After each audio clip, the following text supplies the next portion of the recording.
नमस्कार दोस्तों, स्वागत है आप सभी का हमारे channel success and health tricks में। तो दोस्तों, आज की इस वीडियो में मैं आपके लिए लेकर आया हूं NCERT 6 क्लास मैथ्स। और दोस्तों, आज का चैप्टर है 11 नंबर, जिसका नाम है सममिति, यानी कि इसे इंग्लिश में बोलते हैं सिमेट्री। आज की डेट है 2 जुलाई 2020। तो इस चैप्टर से जितने भी कॉन्सेप्ट बनते हैं, ठीक है, टाइप के क्वेश्चन बनते हैं, वो सभी मैं लेकर यहाँ पे आ चुका हूँ। तो आपसे एक हम्बल रिक्वेस्ट, इस वीडियो को आप एंड तक ज़रूर वॉच करें। चलिए स्टार्ट करते हैं। तो देखिए, वह एक नंबर, वह आकृति जिसे किसी रेखा या बिंदु से काटने पर दोनों तरफ एक जैसी आकृति प्राप्त हो, सममित आकृति कहलाती है। कोई भी मान लीजिए, माँ दोस्तों, आपने किसी चीज़ को कहीं से भी काटा, काटने के बाद में उसके जो दो पार्ट बने ना, ठीक है, तो दो पार्ट बने, वो दोनों देखने में एक जैसे हैं, ठीक है, उनका आकार प्रकार, तो उसे आप क्या बोलोगे? उसे सममिति बोलोगे आप, ठीक है। नेक्स्ट पर चलते हैं। सममित आकृतियां परस्पर संपाती होती है। परस्पर संपाती का मतलब मैं आपको यहाँ पे बता दें। संपाती का मतलब वे एक दूसरे के ऊपर रखने पर एक दूसरे को ढक लेती है।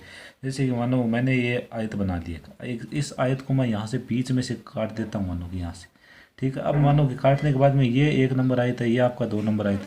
अब आप बताइए, मैं दो नंबर आयत को एक नंबर आयत के ऊपर रखूंगा तो एक नंबर आयत को दो नंबर आयत पूरा पूरा ढक लेगा। यही है संपाती होना। संपाती का मतलब होता है एक रेखा या कोई भी चीज़ है उसको दूसरी चीज़ द्वारा ढक ले। जैसे कि ये पहले वाली लाइन है, इसके ऊपर एक लाइन और जा रही है, ये जो कि इससे लंबी भी है, ये इसके क्या है? संपत्ति, क्योंकि इसने इसको पूरा ढक लिया है। ठीक है, समझ में आ चुका होगा, इतना क्लियर है। सममित आकृति भी समझ चुके हैं। आगे देखिए, ऐसी आकृति जिसे किसी रेखा या बिंदु से काटने पर दोनों तरफ एक जैसे न हो, असममित आकृति कहलाती है। आपने मानो कि यहाँ से काटा, इसे देखो, जैसे कि ये है, मानो कि इसे मैंने यहाँ से न काट के यहाँ से काट दिया, तो आप बताइए ये आकृति एक नंबर हुई, दो नंबर, दोनों एक जैसे नहीं। तो इस प्रकार दोनों आकृतियाँ काटने के बाद में एक जैसे न, उन्हें असममित आकृतियाँ कहा जाता है। नाम से क्लियर है बस। असममित यानी कि जो सममित न हो, और सममित यानी कि जो सममित हो, समान हो, बराबर हो। ठीक है, आगे देखते हैं। किसी आकृति में सममित रेखाओं की संख्या 0 हो सकती है, 1 हो सकती है और अनेक भी हो सकती है। मैं आपको यहाँ पे समझा दूंगा। ठीक है, विषमबाहु त्रिभुज है, इसमें कोई सममित रेखा नहीं है। कैसे? तो आइए आपको एक्सप्लेन कर देते हैं इसको। ठीक है, मानो कि ये आपका त्रिभुज,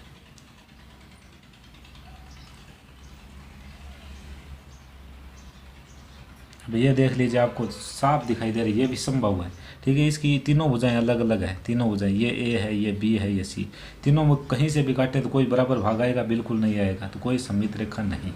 ठीक है, सममित रेखा क्या होती है वो मैं आपको बता चुका हूँ। एक ऐसी लाइन जो कि उसको दो बराबर भागों में बांट दे, उसे सममित रेखा या सममित लाइन कहा जाता है। ठीक है, अब चलते हैं आगे। समद्विबाहु त्रिभुज, समद्विबाहु, तो इसको ध्यान से देखना यार। ये मैंने चित्र बना लिया। समद्विबाहु मतलब ये और ये आपकी दोनों बराबर है। अब गाइज मेरी बात को सुनना, ये नीचे वाली अलग, इसको मैं यदि यहाँ से काट दूँ तो इसमें एक सममित रेखा बनती है। यहाँ से काटने पर ही यह सममित बनती है। तो इसमें मैं कितनी सममित रेखा खींच सकता हूँ? एक।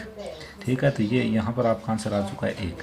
अब आ चुका है गाइज आयत। आयत में हम कितनी सममित रेखाएं खींच सकते हैं वो मैं आपको यहाँ पर बताने वाला हूँ। तो ये मैंने बना लिया आयत। ठीक है, आयत है ना, बिल्कुल। आयत को कैसे कैसे काटें कि सममित रेखाएं बन जाए। एक तो आपकी ये हो गई, एक, ठीक है। दूसरी आपकी ये हो गई, ठीक है। तीसरी मैं बोलूँ तो ये हो गई, दो बराबर भागों में बांट रही, ठीक है। चौथी मैं यदि बोलूँ तो ये हो गई, ठीक है। चार, चार तो बहुत है यार। आयत में कितनी कर दी? चार। तो गाइस आपको समझ में आ गया कि यहाँ पे कितनी रेखाएं हैं आयत में? चार। अब समबाहु त्रिभुज आ रहा है, ठीक है, इसे भी हम बिल्कुल आराम से करने वाले हैं। तो आप मेरे साथ में टिके रहें, ठीक है। सब कुछ मैं आपको यहाँ पर एक्सप्लेन करके बताने वाला हूँ। समबाहु त्रिभुज का अब हम करेंगे, ठीक है। तो गाइज इसमें कितना कुछ बनेगा वो हम क्लियर करेंगे। समबाहु त्रिभुज, पहले तो मैं ये बना लिया समबाहु त्रिभुज है।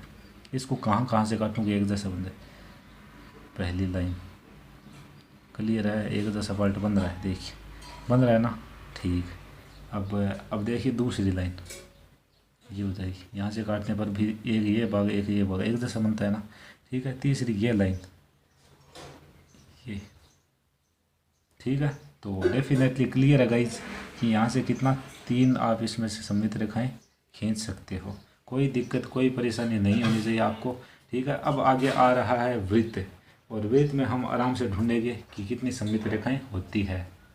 तो गाइज हम बात कर रहे थे वृत्त की, तो वृत्त आपको पता है ऐसे बनाया जाता है, ये वृत्त। अब इसमें कितनी सममित रेखाएं? एक ये सममित रेखा हो सकती है, कि ये हो सकती है, ठीक है। एक ये भी हो सकती है, ये भी ऐसे करके हमें पता नहीं चल रहा कितनी है, तो इसमें हो जाएगी इन्फिनिटी यानी कि अनंत। ठीक है। वर्ग वर्ग में आयत की बनती 4 ही होगी। सम पंचभुज में कितनी होगी आपको बताएंगे। तो सम पंचभुज में गाइस कितनी भुजाएं समान हैं? 5 भुजा समान होती है। यहाँ पे कितनी हो जाएगी? 5 हो जाएगी। सम षटभुज इसमें 6 हो जाएगी।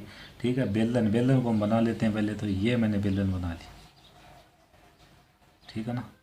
ये तो अब बेलन का आपको बताते, एक तो बेलन में ये बनती है, ये सीधा सीधा सीधा, ठीक है। एक बेलन में आपके बीच में से बन जाएगी। तो यार एक ये देखते हैं कि कितनी बनती है। तो गाइस देखिए हम बेलन वाला क्लियर करते हैं। बेलन में देखिए 2 रेखाएं, तो एक तो ये एक ये दोनों क्लियर है, क्योंकि इसमें ऊपर पार्ट नीचे वाला पार्ट एक जैसा रह जाए। कि तीसरी वाली ये मैं कर सकता हूँ क्या? आप बताइए। ये नहीं कर सकता, बताऊँगा कैसे। एक पार्ट आप बताइए ऐसा रह जाएगा, ठीक है। एक नीचे वाला पार्ट है वो ऐसा रह जाएगा, ऐसा। तो मैं इसको इसके ऊपर रखूँ तो ये इसको पूरा पूरा ढकता है या नहीं ढकेगा? नहीं ढकेगा, इसलिए नहीं है। सिर्फ इसमें 2 ही है। बेलन में कितनी हो गई? 2। अब बारी आ चुकी है शंकु की। शंकु के गाइस हम यहाँ पे देखेंगे तो शंकु में कितनी होगी? शंकु में एक तो ये हो सकती है, हमें पता है। और कोई होगी क्या? नहीं होगी। शंकु में सिर्फ एक होगी। तो गाइस मैंने आपको थोड़ा डेप्थ में बता दिया। गाइस नीचे दिखा नहीं, आई एम सो सॉरी। अब दिख रहा है, ठीक है। अब चलते हैं आगे यार। ये मैनेज कर लेना आप, मैंने समझाया है, ठीक है। एक बार फिर से देख लीजिए कि बेलन में ये और ये तो होगी, लेकिन ये तिरछे वाले होगी या नहीं होगी? क्योंकि तिरछे वाले में ये एक पार्ट ये आएगा, एक पार्ट। अब आप बताइए, ये दोनों पार्ट आपस में एक दूसरे को ढक रहे हैं क्या? नहीं। तो सममित रेखाएं सिर्फ 2 ही होगी, ठीक है। फिर मैंने कौन यानी कि शंकु वाला बनाया, तो इसके मिड से आप यहाँ से लाइन लाओगे, ठीक है। तो सिर्फ एक ही रेखा बनती है जो कि इसके 2 बराबर भागों में बांटेगी। तो शंकु में एक सममित रेखा होती है। यहाँ से आपका कुछ कॉन्सेप्ट क्लियर हो चुका होगा। अब चलते हैं हम आगे। देखिए गाइस एक इंपॉर्टेंट नोट आ रहा है। नोट, सम बहुभुज में भुजाओं की संख्या सममित रेखाओं की संख्या के बराबर होती है। सम बहुभुज बोले तो जिसमें सभी भुजाएं बराबर हो, ठीक है। सम बहुभुज जैसे कि वर्ग है, सम पंचभुज है, सम षटभुज है, सम अष्टभुज है, इनमें आपको देखने की ज़रूरत नहीं है। इनमें जो सममित रेखाओं की संख्या होगी ना, वो उनकी भुजा की संख्या के बराबर ही हो जाएगी। जैसे मैं आपसे ये पूछ लूँ कि सम 10 भुज में सममित रेखाओं की संख्या कितनी होगी? तो 10 होगी यार। सम सप्तभुज में पूछूं तो सममित रेखाओं की संख्या कितनी होगी? 7 होगी। सम नवभुज में पूछूं मैं तो सममित रेखाओं की संख्या कितनी होगी? 9 होगी। अब चलते हैं गाइस आगे। वृत्त में अनंत सममित रेखाएं होती है, इसलिए इसे अनंत भुजाओं वाला बहुभुज भी कह सकते हैं। ये बात आप ध्यान में रखना, कहीं आपसे पूछ ले कि अनंत भुजाओं वाला बहुभुज कौन सा होता है? तो वृत्त होता है। क्योंकि वृत्त में बहुत सारी ये सममित रेखाएं होती है, इसके कारण इसे बहुभुज अनंत भुजाओं वाला बहुभुज भी बोला जाता है। बहुभुज को इंग्लिश में बोलते हैं पॉलीगन। आगे चलते हैं। वह रेखा जो आकृति को बराबर भागों में बांटती है सममिति रेखा या सममिति अक्ष कहलाती है। कैसे? तो वो आपको यहाँ पर मैं एक्सप्लेन कर रहा हूँ। ये मानो कि मैंने एक वृत्त बना लिया वृत्त। अब एक रेखा इसके बीच से मैं ऐसे मार रहा हूँ, जो इसको 2 बराबर भागों में बांटा। तो ये जो रेखा है ना, इसी को हम बोलते हैं सममिति रेखा या फिर सममिति अक्ष। एक ऐसा अक्ष या एक ऐसी रेखा जो कोई दी गई आकृति को बराबर भागों में बांटते, वही आपकी सममिति अक्ष, ठीक है गाइज। अब हम यहाँ पर चेक करेंगे सममिति की जांच करना, वो भी ABCD में, ठीक है गाइज। बिल्कुल इजी है, कोई दिक्कत वाली बात नहीं है। तो ए में सममित रेखाओं की संख्या सिर्फ 1 होगी और वो यहाँ से सममित रेखा हम ले सकते हैं इसके मिड से। और कोई बनेगी क्या? नहीं बनेगी, ठीक है। बी में कहाँ से ले सकते हैं? यहाँ से, ठीक है। सी में यहाँ से ले सकते हैं, ठीक है। डी में यहाँ से ले सकते हैं। ई में आप यहाँ से ले सकते हो, ठीक है। एफ में नहीं बनेगी। जी में नहीं बनेगी। एच में आप यहाँ से ले सकते हो। एक तो ये सममित रेखा हो जाएगी, एक आपकी ये हो जाएगी, क्लियर। आई में एक तो आपकी सममित रेखा ये हो जाएगी, एक ये हो जाएगी। जे में नहीं बनेगी गाइस। के में शायद यहाँ से बन सकती है, यहाँ से, ठीक है। एल नहीं बनेगी। एम में यहाँ से बन जाएगी। एन में बन रही है क्या रे भाई? ये काटने मिड से नहीं बन रही है। ओ में ये बन जाएगा, ये बन जाएगा। ऐसे करोगे तो ये क्रॉस वाला ओ में बनता है, ठीक है। पी नहीं बनेगा, क्यों नहीं बनेगा? आर भी नहीं बनेगा। एस भी नहीं बनेगा। टी में एक तो ये हो गई, टी में एक है बस। यू में मिड से आएगी इसकी, ये बन गई। वी में मिड से, डब्ल्यू में मिड से। एक्स में एक ये 2 आ गई। वाई में नहीं बनेगी। जेड में गाइस बनती है, जेड में भी नहीं बनेगी, ठीक है। तो मैंने आपको बता दिया कि सममित रेखाएं कहाँ पे बनती है और कहाँ पे नहीं बनती है। अब चलते हैं गाइस नेक्स्ट क्वेश्चन की तरफ या फिर कॉन्सेप्ट की तरफ। आगे देखिए सममित रेखा खींचना। मैं आपको यहाँ पे सममित रेखा खींच के बताऊँगा। तो सममित रेखा एक तो मैं यहाँ से खींच सकता हूँ क्योंकि ये दोनों बराबर है गाइस, ठीक है। एक सममित रेखा यहाँ से खींच सकता हूँ, तो इसको इसके ऊपर रखोगे तो पूरा पूरा ढक लेगा। ठीक है, अब ये समित रेखा खींच सकते क्या? बिल्कुल नहीं खींचे। बताऊंगा क्यों? क्योंकि एक पार्ट दूसरे पार्ट को ढकेगा नहीं।